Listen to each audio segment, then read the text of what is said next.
तीन वक्त भरपेट खाना खाने से अकल का कितना नुकसान होता है, इसका अंदाजा आप मौजूदा दौर के मुसलमानों की सोच से लगा सकते हैं। अभी मैंने दो वीडियो ईरान के ताल्लुक से बनाई, जिसके अंदर पहली वीडियो के अंदर तो वो शरई मसला था कि किसी काफिर को शहीद कहना या दुआ मगफिरत करना ये जायज़ नहीं है। हालांकि मैंने उसमें ये नहीं कहा कि इंसानियत के लिए कोई शख्स खड़ा हो जाए तो वो गलत है या इंसानियत का साथ नहीं देना चाहिए या जुल्म के खिलाफ खड़े नहीं होना चाहिए या खड़े होने वाले को सपोर्ट नहीं करना चाहिए, और ना ही उसके अंदर मैंने ये कहा कि अमेरिका को सपोर्ट करना चाहिए या इसराइल को सपोर्ट करना चाहिए।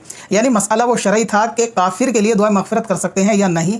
लेकिन बाज़ लोगों की अकल इतनी कुंद है, यानी शिया को या ईरान को अगर काफिर कहा जाए तो उनका सीधा मतलब ये होता है कि अमेरिका और इजराइल को सुन्नी समझा जा रहा है। और बहुत माजरत के साथ ये हमारी जमात के एक आलिम दीन के ज़बान के अल्फाज हैं कि जिसने ना जाने कितने मुसलमानों को गुमराही के चौराहे पे लाके खड़ा कर दिया।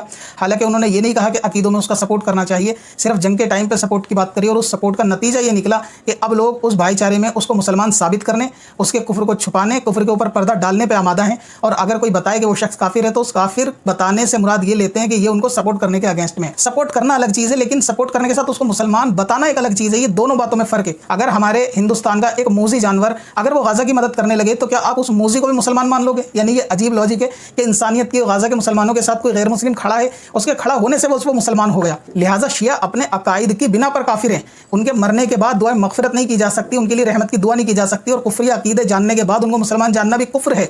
अब अगर वो इंसानियत की मदद करते हैं तो बहुत सारे मौकों पर रियायत होगी कि आप इंसानियत के लिए जालिम के खिलाफ उनके साथ जाएं नहीं जाएं, वो एक आपका मैटर रहेगा। उसके अंदर शरीयत गुंजाइश दे देगी, लेकिन ईमान में शरीयत गुंजाइश नहीं देगी। दूसरी बात यह है कि लेकिन यहाँ मैटर यह है कि उसके लिए दुआ मगफिरत करना, काफिर के लिए दुआ मगफिरत नहीं की जा सकती। इसी तरह अगर मूजी भी गाजा के सपोर्ट में जाएगा तो तुम मूजी के साथ भी जा सकते हो, हम मूजी के साथ भी जा सकते हैं, लेकिन मूजी मर जाएगा तो उसे मुसलमान थोड़ी ना कर देंगे कि गाजा की सपोर्ट की इसलिए मुसलमान हो गया। मुसलमान इस्लाम का ताल्लुक अकायद के साथ होता है। बहुत सारे लोग कह रहे हैं हर कलमा पढ़ने वाला मुसलमान है। कुरान इसको मना करता है साफ पहले पारे के अंदर कि हर कलमा पढ़ने वाला मोमिन नहीं है। जब अल्लाह ने मना कर दिया हर कलमा पढ़ने वाला मोमिन नहीं है, तो आजकल किसी औकात के वो कहते हैं हर कलमा पढ़ने वाला मोमिन है। मोमिन होने के लिए दूसरी शराइत भी होनी चाहिए। तो ये मसला जितना सेंसिटिव है आप लोगों के ईमान के लिए उतना ही बारीक भी है। मसले को समझे। ईरान को सपोर्ट करना अलग चीज़ है और उसको मुसलमान बताना अलग चीज़ है। काफिर को सपोर्ट किया जा सकता है, लेकिन काफिर को मुसलमान नहीं बताया जा सकता। काफिर की सपोर्ट काफिर समझ के ली जाएगी। यानी आप ईरान के साथ अगर जाएंगे भी ना लड़ने तो ईरान को काफिर ही समझेंगे, तब जाके लड़ने जाएंगे। अब रह गया ये कि ईरान लड़ रहा है तो लड़ना अच्छी बात है, लेकिन लड़ने से मुसलमान कैसे हो गया ये लॉजिक मुझे समझ नहीं आया। क्योंकि जुल्म के खिलाफ तो काफिर भी लड़ सकता है, काफिर का भी साथ दिया जा सकता है, लेकिन उसको मुसलमान बताना एक बिल्कुल नॉनसेंस वाली बात है। लिहाजा ऐसे पुरफितन दौर के अंदर किसी काफिर की मौत के ऊपर लोग जो है वो इतना